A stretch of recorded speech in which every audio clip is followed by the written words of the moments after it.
আমাৰ আজিৰ এই সংবাদমেলত উপস্থিত সকলো সাংবাদিককে আন্তৰিকভাৱে আদৰণি জনাইছোঁ। লগতে আমাৰ মূল সমিতিৰ যিসকল বিষয়ববীয়া কৰ্মকৰ্তা সদস্য ইয়াত উপস্থিত আছে তেওঁলোকক আমি আদৰণি জনাইছোঁ।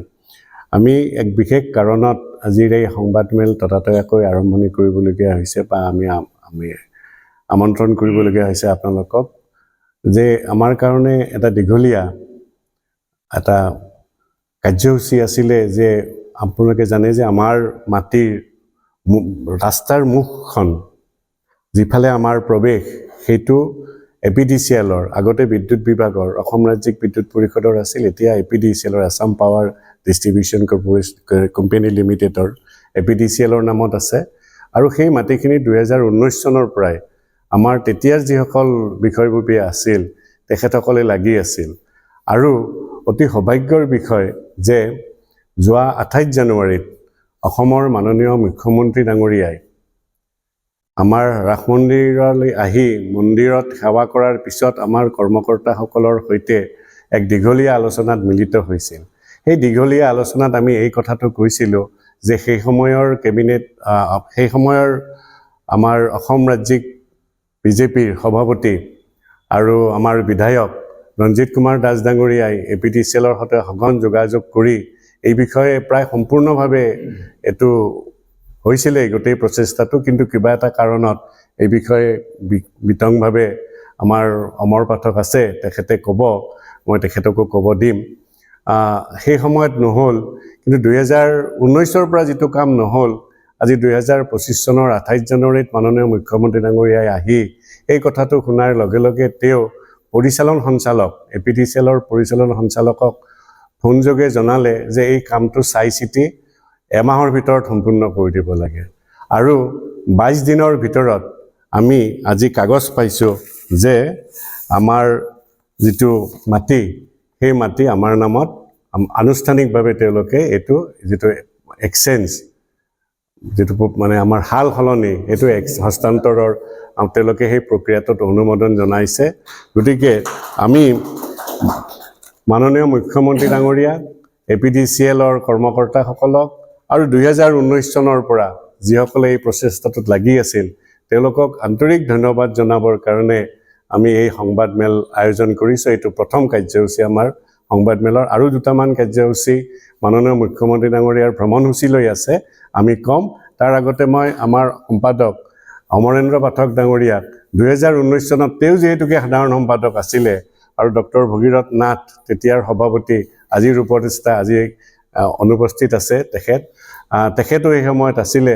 গতিকে মই সেই সমিতিৰ কৰ্মকৰ্তাসকলৰ হৈ 19 চনৰ কমিটিখনৰ কৰ্মকৰ্তাসকলৰ হৈ মই অমৰেন্দ্ৰ পাঠকক এই বিষয়ে চমুকৈ ক'বলৈ অনুৰোধ জনাইছোঁ। এটা আটকধুনীয়া কৰাৰ লক্ষ্য আৰু উদ্দেশ্য আগত ৰাখি আমি যিখিনি আমাৰ ৰাস মন্দিৰৰ উত্তৰ দিশত সেই সময়ৰ অসম ৰাজ্যিক বিদ্যুৎ পৰিষদৰ মাটি আছিল, সেই মাটিখিনি আমি হস্তান্তৰ কৰাৰ কাৰণে আমি এটা প্ৰক্ৰিয়া আৰম্ভ কৰিছিলোঁ। প্ৰথম অৱস্থাত আমি এখন আবেদন লৈ আমি এপিডিচিএলক দিছিলোঁ। সেই সময়ৰ যিজন আমাৰ চেয়াৰমেন আছিল তেখেতক আমি আবেদনখন দিয়াৰ পিছত আমি আমাৰ সেই সময়ৰ MD ৰাকেশ আগৰৱাল সন্মানীয় ৰাকেশ আগৰৱাল ডাঙৰীয়াই এই প্ৰক্ৰিয়াটোত সম্পূৰ্ণ সহযোগ কৰি আমাক বহুতখিনি আগবঢ়াই দিলে। আমি এই কামখিনি কৰাৰ কাৰণে বিভিন্ন সময়ত বিভিন্ন কৰ্তৃপক্ষৰ লগত আমি যোগাযোগ অব্যাহত ৰাখিছিলোঁ। গোটেই প্ৰক্ৰিয়াটোত ৰাজ্যিক বিদ্যুৎ পৰিষদৰ কৰ্মচাৰীসকলে বিষয়ববীয়াসকলে ইয়াত ছাৰ্ভে এটা কৰিছিল আৰু সেই ছাৰ্ভে মৰ্মে তেওঁলোকে এটা প্ৰতিবেদন দাখিল কৰিছিল। তাত এটা আনুমানিক কষ্ট এটাও তেওঁলোকে আমাক উল্লেখ কৰিছিল যে এই কষ্টটো শ্বিফটিঙৰ কাৰণে দিব লাগিব, তাত আমি ৰাজিও হৈছিলোঁ। এই বিষয়ত আমাক সেই সময়ৰ অসম ৰাজ্যিক বিজেপিৰ সন্মানীয় সভাপতি সৰ্বভোগ বিধানসভা সমষ্টিৰ সন্মানীয় বিধায়ক ৰঞ্জিত কুমাৰ দাস ডাঙৰীয়াই আমাক সহায় কৰিছিল। আমি সেই সময়ত নিশ্চিত হৈছিলোঁ যে আমাৰ কামটো প্ৰায় হওঁ আমি হওঁ বুলি ধৰি লৈছিলোঁ। যেতিয়া আমাৰ কিছু সময় পাৰ হৈ গ'ল, পাৰ হৈ যোৱাৰ পিছত আমি পুনৰ বস্তুটোত কোনো খবৰ নোপোৱাত আমি বিভাগীয় কৰ্তৃপক্ষৰ লগত আমি যোগাযোগ কৰিলোঁ। আমাৰ ৰাসৰ কাৰ্যালয়ত হঠাৎ আমাৰ বিধায়ক ৰঞ্জিত কুমাৰ দাস এদিন পদাৰ্পণ কৰিলে। বিষয়টো আমি তেখেতক এই সম্পৰ্কত সুধিলোঁ যে ইমান দূৰ প্ৰক্ৰিয়াটো মানে আগবাঢ়ি গৈ তাত মানে আমাৰ এই কামখিনি নিৰ্দেশনাটো কিয় অহা নাই। তেখেতে তেতিয়া মানে ক'লে যে এইটো এটা আচলতে মানে দুপাত শৰ এনেকুৱা হৈছে যে মই যদি একফালে মাৰোঁ আন এপাত শৰ আন এজনে মাৰে, যাৰ কাৰণে মানে কামখিনি সমাপ্ত হয়। আমি হয়তো ধৰি ল'লোঁ যে হয়তো আমাৰ কোনো স্থানীয় কোনো ব্যক্তিৰ হয়তো মানে এইটোত বাধা পৰিছে, যাৰ কাৰণে এই কামখিনি মানে আমাৰ আগবাঢ়িও আগ নবঢ়াৰ নিচিনা হৈছে। আমি হতাশ নহ'লোঁ। ৰাইজৰ ইচ্ছা আৰু ৰাইজৰ সহযোগত বৰ্তমানৰ সভাপতি সন্মানীয় হেমেন দাস ডাঙৰীয়াৰ হাত দীঘল প্ৰভাৱৰ কাৰণে আৰু তেখেতৰ তৎপৰতাত আমাৰ সহযোগত আমি ৰাইজে বিচৰা যিখিনি মাটি ৰাইজৰ ইচ্ছা আৰু আকাংক্ষাখিনিক আজি বিদ্যুৎ পৰিষদৰ কৰ্মকৰ্তাসকলৰ সহযোগত অসমৰ মাননীয় মুখ্যমন্ত্ৰী ডাঙৰীয়াৰ হস্তক্ষেপত আজি আমি এই কামখিনি আনুষ্ঠানিকভাৱে সম্পাদন হোৱাত আমি আটাইলৈকে আমি কৃতজ্ঞতা প্ৰকাশ কৰিছোঁ আৰু এই ক্ষেত্ৰত নিজকে এজন ৰাসৰ কৰ্মী হিচাপে ক'ব বিচাৰিছোঁ যে আমাৰ মাননীয় মুখ্যমন্ত্ৰী ডাঙৰীয়াৰ ভ্ৰমণৰ পিছত আমাৰ গোটেই ৰাস মহোৎসৱ উদযাপন সমিতিৰ কাৰণে আমি বহুখিনি কাম আমি অগ্ৰসৰ হ'বলৈ ইতিমধ্যে সক্ষম হৈছোঁ। সেই সম্পৰ্কে আমি আভাস দিম। আমি মাননীয় মুখ্যমন্ত্ৰী ডাঙৰীয়া আৰু তেখেতৰ তৎপৰতা এই দুইটাৰ আমি আজি আনুষ্ঠানিকভাৱে শলাগ লৈছোঁ।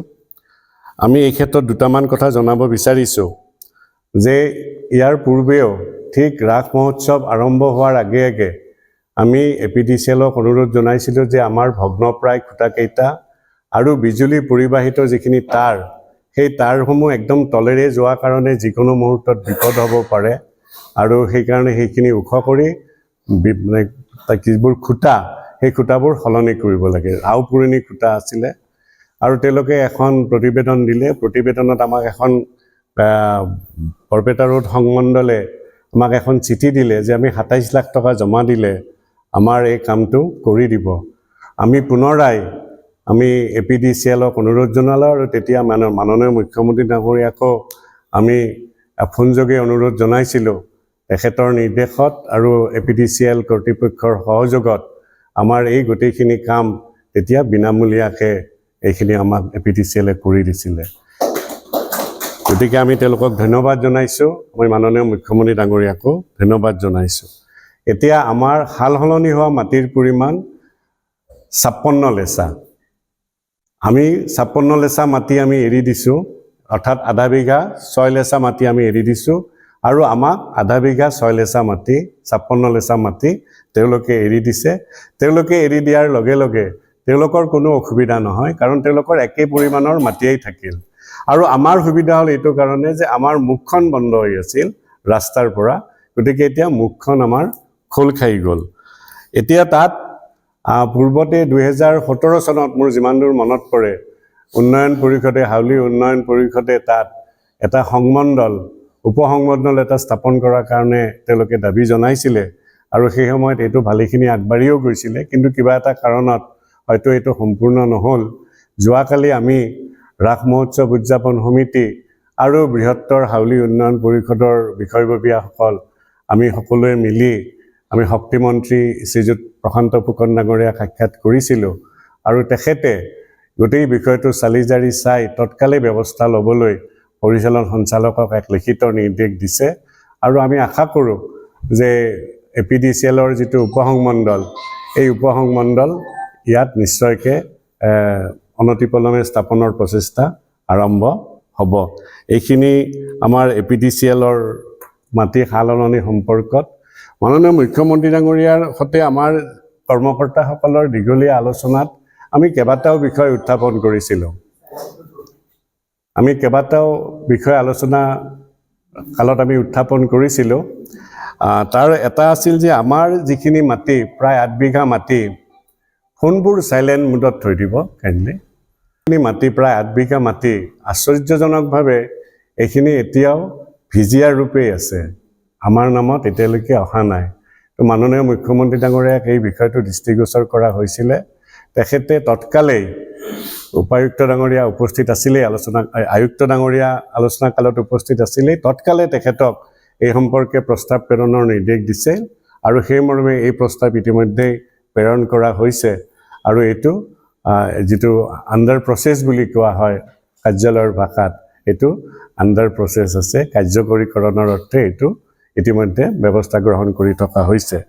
তাৰ উপৰি আমি সেইদিনাখন তেখেতক এটা কথা কৈছিলোঁ আৰু মাটি টুকুৰাও আমি দেখুৱাই দিছিলোঁ তেখেতক যে আমি যিহেতুকে 100 বছৰ পূৰ্ণ কৰিবলৈ গৈ আছোঁ, আমি 98 বছৰত ভৰি দিছোঁ, গতিকে আমি এটা শতাব্দী ভৱন নিৰ্মাণ কৰিব বিচাৰিছোঁ চৰকাৰৰ সহযোগত।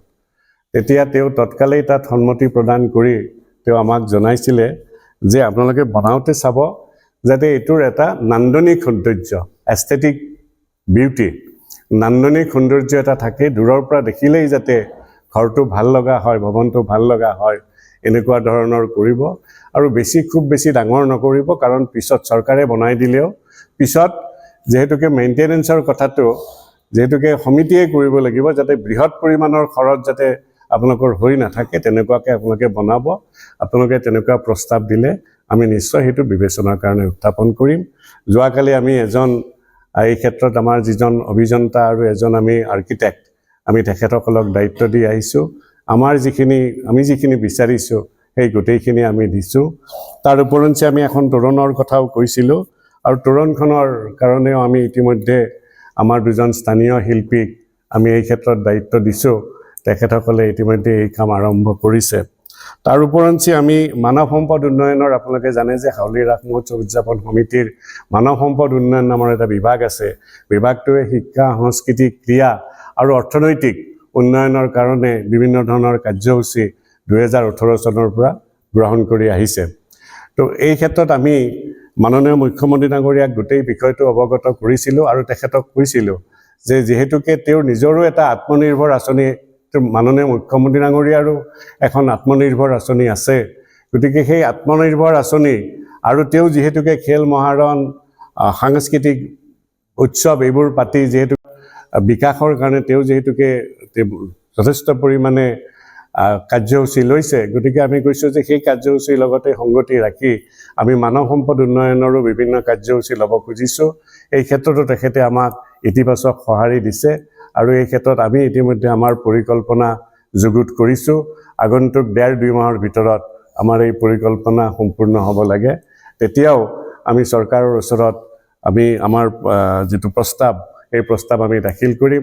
আশা কৰোঁ মাননীয় মুখ্যমন্ত্ৰী ডাঙৰীয়াই আমাক যি ধৰণে, যি তৎপৰতাৰে, যি আন্তৰিকতাৰে আমাক তেওঁ এতিয়ালৈকে সহায় কৰিছে, ভৱিষ্যতেও আমাক তেনেকৈ সহায় কৰি যাব আৰু হাউলি ৰাস মহোৎসৱ উদযাপন সমিতিয়ে শতবৰ্ষৰ পিনে ধাৱমান হোৱাৰ পথত নিশ্চয়কৈ এই অঞ্চলটোত এক উল্লেখনীয় বৰঙণি আগবঢ়াবলৈ সক্ষম হ'ব।